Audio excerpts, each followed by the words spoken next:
Assalamualaikum warahmatullahi wabarakatuh. Alhamdulillah ketemu lagi di saluran ini Maret 27 YouTube channel ya. Terima kasih untuk saudara-saudaraku dimanapun Anda berada yang selalu setia mengikuti Maret 27 YouTube channel ya. Semoga kita semua selalu dalam lindungan Allah Subhanahu wa taala, nantiasa mendapatkan limpahan rahmat, taufik dan hidayahnya, dimudahkan segala urusan kita baik di dunia maupun di akhirat kelak. Amin amin amin ya rabbal alamin. Terima kasih juga yang sudah subscribe, like, dan memberikan komentar-komentarnya ya. Mohon maaf jika kami tidak bisa membalasnya satu persatu ya. Ini ada sebuah video yang sebenarnya sudah cukup lama ya, yakni dari almarhum Dr. Andes Kiai Haji Agus Sunyoto MPD. Beliau adalah seorang penulis sejarah dan salah satu tokoh Nahdlatul Ulama. Beliau pernah menjabat sebagai Ketua Lembaga Seni Budaya Muslimin Indonesia Lesbumi PBNU.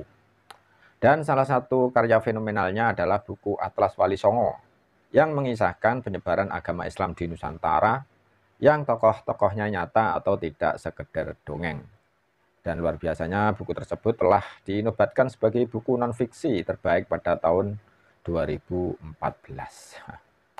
Yang menarik ya, ini yang menarik ya. Penjelasan atau uraian dari Kiai Haji Agus Sunyoto ini sekaligus menampar muka ya. Ini sekaligus menampar muka oknum-oknum Habib yang mengklaim bahwa yang mengislamkan Nusantara ini adalah para habaib dari Yaman. Ini lucunya ya, bahkan ada yang mengatakan tanpa jasa habaib kita di Nusantara ini masih menyembah pohon. Ini parah ya. Tanpa jasa habaib kita di Nusantara ini masih menyembah pohon. Sedangkan faktanya para habaib dari Yaman ini datang ke Nusantara pada tahun 1800-an. Sedangkan pada tahun 1400-an ya, tahun 1400-an ini para wali songo sudah menyebarkan Islam di Nusantara. Wah, ini betapa malunya oknum Habib yang mengklaim bahwa tanpa jasa para habaib kita bangsa Nusantara ini masih menyembah pohon.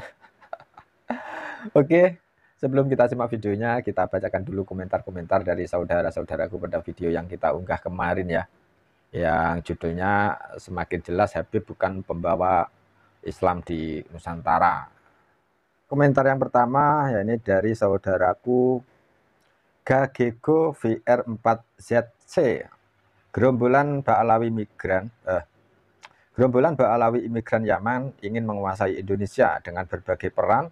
Ada yang soalim dengan doktrin sesat, ada yang tukang dawir, pengumpul dana dari Mukibin. Ada yang mengaburkan, membelokkan, menghapus sejarah pejuang leluhur, sejarah NU, sejarah Jatman. Ada yang lewat politik dan kekuasaan ini jangan dianggap sepele. Oke ya, setuju ya. Ini komentar dari Gagego VR4ZC. Ini saya setuju ya ini. Kemudian dari Mahfud Ali 6692, Islam NU yes, Gus Ali yes, Habib no wassalam. Kemudian dari user kita 4HF3ZH9C, Wali Songo ke Tanah Jawa abad 14-15, kaum Ba'alawi dari Yaman abad 18-19. Ya, betul sekali ya saudaraku ya. Ini komentar yang sangat cerdas. Kemudian dari Dharma Channel 3767, inilah Kiai Nusantara, adem dengarnya ya. Mungkin yang dimaksud adalah Kiai Haji Ali Mashuri ya. Mantap, enak didengar, amin. Islam NU yes, Gus Ali yes, Habib no wassalam. Oh ini tadi sudah ya. Oke, itu tadi adalah beberapa komentar dari saudara kita pada video yang kita unggah kemarin. Oke, sekarang kita masuk ke tema kali ini dan langsung saja kita simak videonya. Mohon jangan di-skip ya, agar tidak salah paham dalam mengambil kesimpulan video ini. 7 tahun setelah kedatangan Cheng Ho, datanglah rombongan dari negeri Campak, ya, yang nanti kita kenal sebagai Sunan Ampel. Ya.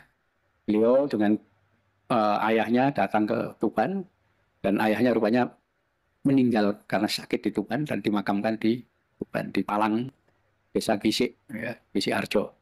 Ada itu makam ayahnya Sunan Ampel. Ya. Tapi ibunya lebih dulu meninggal ketika mendarat di sekitar Lasem. Itu makamnya ada makam Putri Cempo di ya di tempat apa itu Sunan Bonang itu. Ya, itu ibunya Sunan Ampel meninggal di situ, bapaknya meninggal di Tuban. Sunan Ampel melanjutkan perjalanan ke Mojopahit dan kemudian diakui keluarga kerajaan Mojopahit.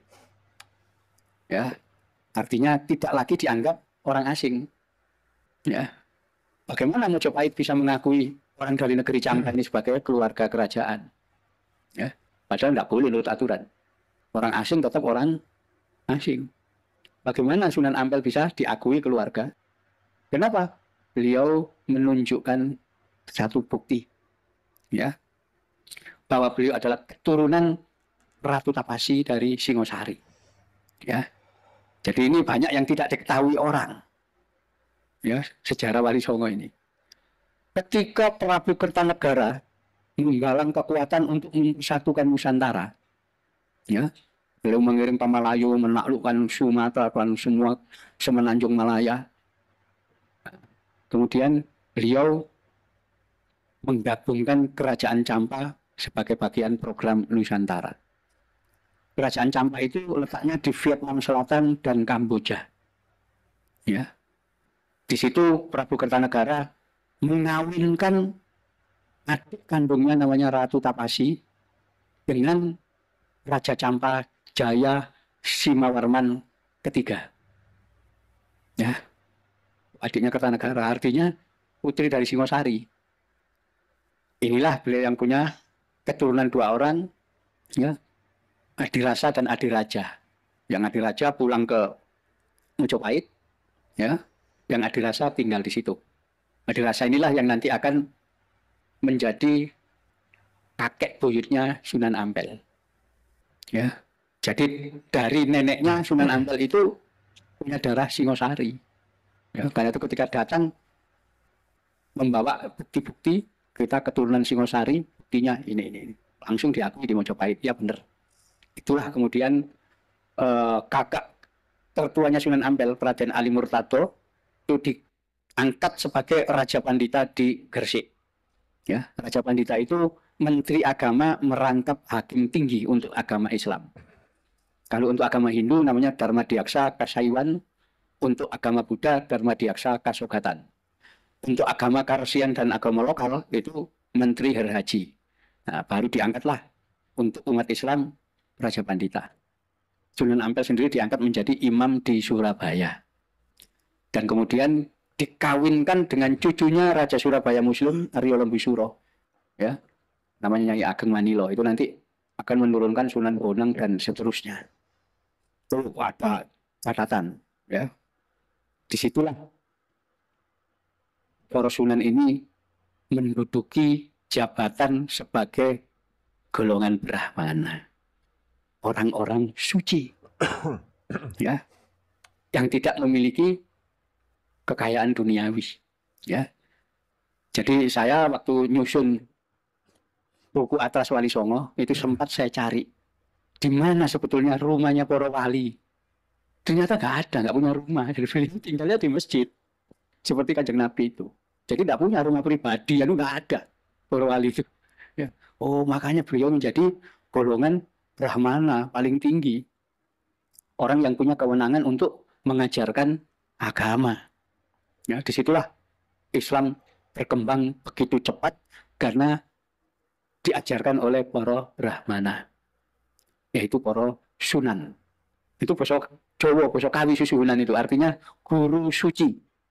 Tapi juga bisa berarti raja. Ya. Karena di antara sunan itu ada juga yang raja. Sunan Giri misalnya, itu beliau raja. Kenapa? Keturunan dari kerajaan Blambangan. Karena itu Giri punya kedaton, Giri kedaton, dan Sunan Giri diberi gelar Prabu Satmoto. Kalau bukan raja, tidak mungkin diberi gelar Prabu. Ya, jadi itu. Karena itu susuhunan itu artinya guru suci atau raja. Surakarta sampai sekarang masih pakai gelar Sunan. Ya, itu raja artinya. Itulah Islam mulai berkembang di sini, ya. Dan para wali itu paham, ya, orang Jawa dan orang Indonesia lainnya tinggal di wilayah yang subur makmur berlimpah makanan, ya, tidak ada kelaparan dan sebetulnya semuanya di situ. Disitulah para wali mengambil keputusan orang yang hidup berlimpah makanan, selalu berlebih-lebih makanan, wajib hukumnya membagikan makanan. Nah, itu tadi penjelasan dari Kiai Haji atau almarhum Kiai Haji Agus Sunyoto MPD ya. Jadi penjelasan beliau ini sudah sangat jelas bahwa penyebaran Islam di Nusantara ini yang menyebarkan adalah para wali songo.